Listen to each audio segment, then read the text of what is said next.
Isko Moreno humingi ng pasensya sa TVJ matapos mabanggit ang Eat Bulaga sa tahanang pinakamasaya. Kaagad na humingi ng paumanhin ang TV host na si Isko Moreno sa TVJ nang mabanggit niya ang pamagat na Eat Bulaga sa kanilang noontime show na binago na ang pangalan bilang tahanang pinakamasaya.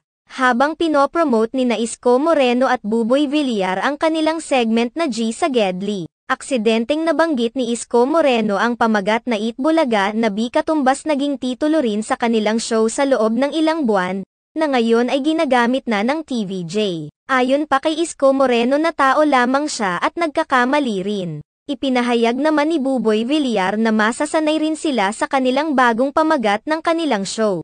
Samantala, naiintindihan naman ng ilang legit na barkads ang pagkakamali na ito ni Isko Moreno. Ayon sa kanila hindi naman umano kasalanan ng mga host ng Tape Incorporated na magkamali sa pagbanggit ng kanilang titulo lalo na't matagal-tagal rin nilang ginamit ang titulong Eat Bulaga at Naz-Anay na rin sila doon.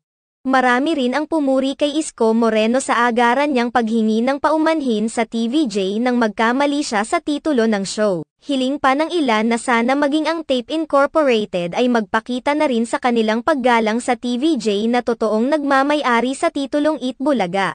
Sa ngayon ay ginagamit na ng TVJ sa kanilang show sa TV5 ang titulong Eat Bulaga matapos ibasura ng IPO ang apela ng Tape Incorporated hinggil sa desisyon ng nasabing ahensya na kanselahan ang hawak nilang trademark registration sa titulong Eat Bulaga.